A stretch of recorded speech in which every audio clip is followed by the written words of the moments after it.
हमारे इस मंच पर आप सभी का स्वागत है। दोस्तों, आज बात करते हैं जाति व्यवस्था पर। जो भारत देश के अंदर आज की जो जाति व्यवस्था है, क्या वो हमारे सनातन धर्म की वर्ण व्यवस्था ही थी? क्या जाति व्यवस्था ही वर्ण व्यवस्था है?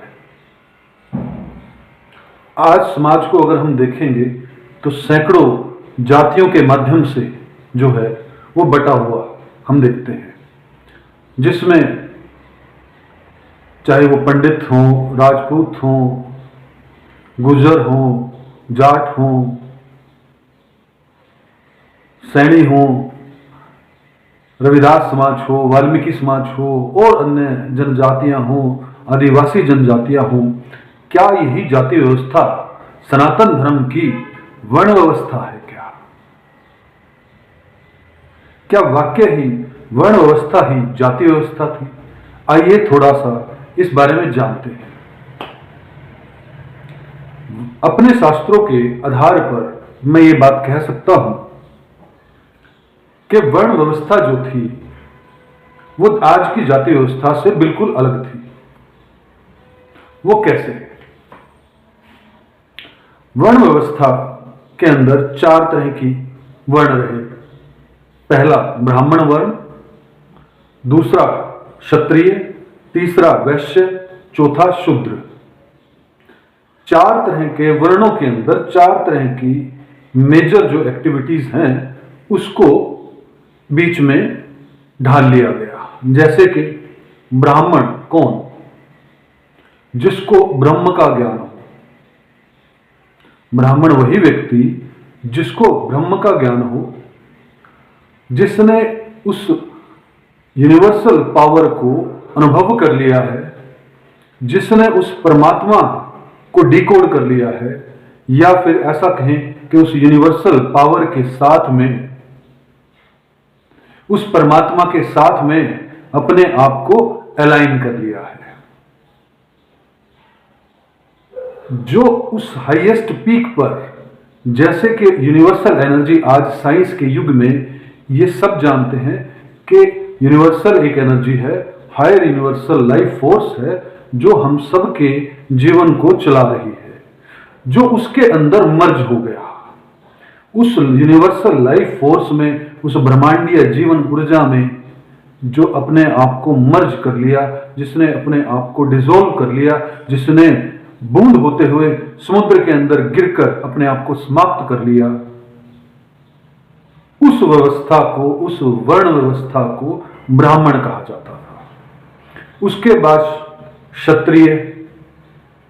क्षत्रिय जो निर्भीक, जो अभय, जो ट्रेनिंग ही ऐसी लेते थे, जिनका, जो मैं कहूं कि जिनकी मन की स्थिति या जिनका पैशन जो है वो युद्ध करना, निर्भीक होना ऐसा था, वो क्षत्रिय हुए, क्षत्रिय वर्ण हुआ। वैश्य वर्ण वो हुआ जो कामकाज करता है, जो बिजनेसमैन है, उसे वैश्य वर्ण के तहत रखा गया।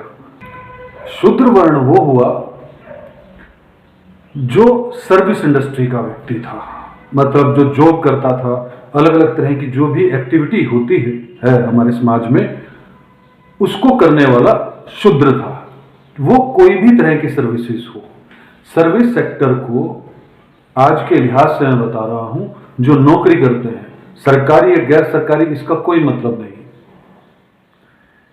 जो नौकरी करता है, जो सर्विस, अलग अलग तरह की सर्विसेज देता है, चाहे वो रेस्टोरेंट हो, चाहे वो बाल काटना हो, चाहे वो जूते बनाना हो, चाहे वो सीवरेज साफ करना हो, चाहे वो हथियारों को बनाना हो, चाहे वो हथियारों की धार लगाना हो, चाहे किसी भी तरह की जो सर्विसेज हैं जो उसको देता था, वो शूद्र वर्ण में आता था। और ये चारों वर्ण जो थे व्यक्ति की आत्मिक चेतना पर डिपेंड करते थे। तो इससे ये बात, पहली बात तो साफ हुई कि जो वर्ण व्यवस्था थी वो जन्म से नहीं थी। और इस वर्ण व्यवस्था में चाहे वो ब्राह्मण हो, शूद्र हो, वैश्य हो, क्षत्रिय हो, इनको चेंज करने की भी इन पर फ्रीडम थी। मतलब वो एक वर्ण से दूसरे वर्ण में अपने आप को स्थापित कर सकते थे। जो ब्राह्मण था, अगर वो अपनी उस चेतना का विनाश कर लेता था जीवन में, और इसके सैकड़ों एग्जाम्पल हमें कहानियों के माध्यम से मिलेंगे कि राजा हुआ और राजा ने क्या किया, राजा ने किसी स्त्री के चक्कर में पड़ गया और अलग अलग तरह की ऐसी कहानी, और फिर उसने अपने कर्म नष्ट कर दिए और वो जो है उस चेतना से गिर गया। जो ब्राह्मण की चेतना से गिर जाएगा व्यक्ति, जो ब्राह्मण तत्व, क्योंकि जितनी हाई लेवल की चोटी पर व्यक्ति चढ़ता है वहां पर रुकना उतना मुश्किल भी हो सकता है। क्यों कह रहा हूं? क्योंकि मैं ब्रह्म चेतना का तो व्यक्ति नहीं हूं, ऐसा मैंने अनुभव नहीं किया है। मैं सिर्फ समझने की कोशिश कर रहा हूं, डिकोड करने की कोशिश कर रहा हूं आपके लोगों के साथ। तो वो ट्रांसफरेबल था। ब्राह्मण से क्षत्रिय हो सकता था, क्षत्रिय से शूद्र हो सकता था, शूद्र से ब्राह्मण हो सकता था, शूद्र से क्षत्रिय हो सकता था, और पूरा समाज जो है शूद्र से वैश्य हो सकता था, और पूरा समाज जो है इसमें व्यवस्था बनाता था कि वो व्यक्ति बड़े आसानी से दूसरे वर्ण में व्यवस्थित हो सके। परंतु आज की जाति व्यवस्था तो ऐसी नहीं है, और इसके बहुत उदाहरण मिलेंगे आपको। कबीरदास जी हुए, रविदास जी हुए, अलग अलग ऐसे बहुत व्यक्ति मिलेंगे जो आज के सो कॉल्ड जो हैं बीसी या एससी समाज से आते हैं। वाल्मीकि जी हुए, और भी अन्य दुनिया भर के उदाहरण थे जो शायद पैदा तो उस वर्ण व्यवस्था में हो गए, लेकिन वो ट्रांसफॉर्म कर पाए अपने आप को ब्राह्मण वर्ण में। जब उनकी चेतना ब्रह्म चेतना के साथ एकजुट हो गई तो उनको पूरे समाज ने स्वीकार किया ब्राह्मण वर्ण में। तो पूरा समाज जो है उनका वेलकम करता था। तो वर्ण व्यवस्था जो थी हमारी सनातन धर्म के अंदर, जिस वर्ण व्यवस्था की बात करते हैं, वो वर्ण व्यवस्था जो है वो जातिगत नहीं थी, जन्मजात नहीं थी। उसके अंदर जातिगत सिंबल नहीं था। जो जिस तरह का काम करता था उस वर्ण के अंदर उसकी व्यवस्था होती थी, उसी तरह के उसको काम करने के अधिकार दिए जाते थे, उसी तरह के वो कार्य कर सकता था, और वो भी खुश रहता था, क्योंकि वहां पर ऊंचा नीचे का भेद नहीं था उस वक्त। ऐसा नहीं कहते थे कि जो कोई शूद्र कैटेगरी में अगर आ गया, वर्ण में आ गया, तो उसको हीना से देखेंगे, उसकी को नीच दृष्टि से देखेंगे बाकी सभी लोग। नहीं, जो भी जिस तरह का काम कर रहा है उन सभी का सम्मान जो है वर्ण व्यवस्था के अंदर रखा जाता था। और खास तौर पर मैं भगवत गीता की जितनी ये देश बात करता है, उस भगवत गीता को ध्यान से पढ़ भी ले तो उनका शायद कल्याण हो जाए। क्योंकि आज के समय में, आज के युग में तो भगवत गीता बहुत इजीली अवेलेबल है, हमारे फोन तक भी अवेलेबल है। उसमें भगवान श्री कृष्ण जो कहते हैं कि मैंने जो ये वर्ण व्यवस्था जो बनाई है वो गुणों के आधार पर बनाई है, जाति के आधार पर नहीं बनाई। गुणों का मतलब जो आपकी आत्मा की चेतना, मन की चेतना जो है जिस स्तर पर है उसी वर्ण व्यवस्था में आप हो। ये साफ तौर पर भगवान श्री कृष्ण भी कहते हैं। तो वर्ण व्यवस्था और जाति व्यवस्था बिल्कुल एक जैसी नहीं थी। वर्ण व्यवस्था के अंदर किसी भी तरह का भेदभाव नहीं था। वर्ण व्यवस्था के अंदर हम जो हैं अपने वर्ण को बदल सकते थे, अपने आप को हम अपग्रेड कर सकते थे, ऐसा कह लें। और अपग्रेड कहना भी गलत होगा कि अगर व्यक्ति का इंटरेस्ट आ गया कि मैं सर्विस इंडस्ट्री से दूसरी सर्विस इंडस्ट्री में जाऊंगा, मान लो भगवान की सर्विस इंडस्ट्री भी है, अगर एक ढंग से देखा जाए तो चाहे ब्राह्मण हो जो लोगों को ज्ञान बांट रहा था, वो भी एक तरह की सर्विस ही दे रहा था।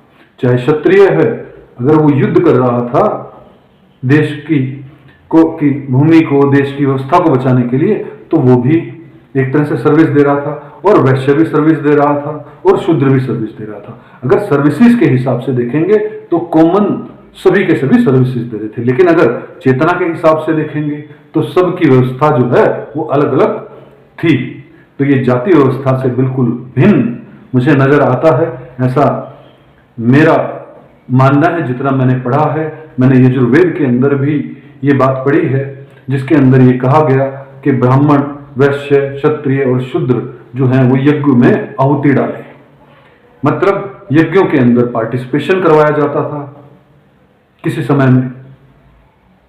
तो ये जो कुरीति फिर शुरू हुई जन्मजात जातिवाद की, ये किसी षड्यंत्र के माध्यम से शुरू हुई, और इस षड्यंत्र के पीछे कौन था इसको हमें जानना चाहिए, इसको हमें ढूंढना चाहिए, और हमें ये बात समझनी चाहिए कि परमात्मा ने कोई भी जाति नहीं बनाई।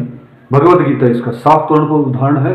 वर्ण व्यवस्था बिल्कुल उस वक्त रही होगी जब भगवान श्री कृष्ण जी भगवत गीता का ज्ञान दे रहे थे, तो उस वर्ण व्यवस्था में जो है वो गुणों के आधार पर थी।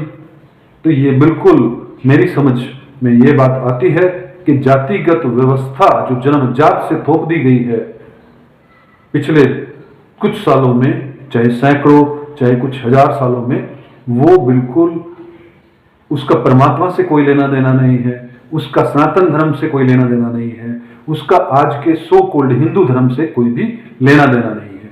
और अगर आज जो सनातन धर्म के नाम पर या हिंदू धर्म के नाम पर या किसी भी धर्म के नाम पर अगर आज आपको जन्मजात जाति व्यवस्था के अंदर नीच और उच्च दृष्टि से देखते हैं, तो वो सब के सब मेरी नजरों में शूद्र हैं,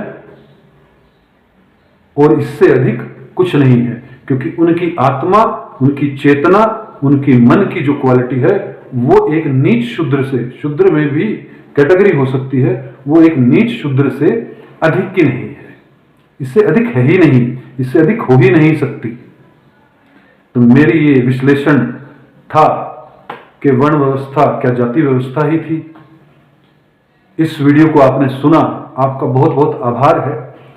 आपकी इस वीडियो के बारे में राय क्या है जरूर बताइएगा, और हमारे इस मंच को लाइक कीजिएगा, शेयर कीजिएगा, और हमारे इस मंच को सब्सक्राइब कीजिएगा, ताकि हमारा मनोबल बढ़े और हम और वीडियो बना पाए। आपने यह वीडियो देखी, बहुत बहुत आभार। ओम तत्सत, ओम तत्सत, ओम तत्सत।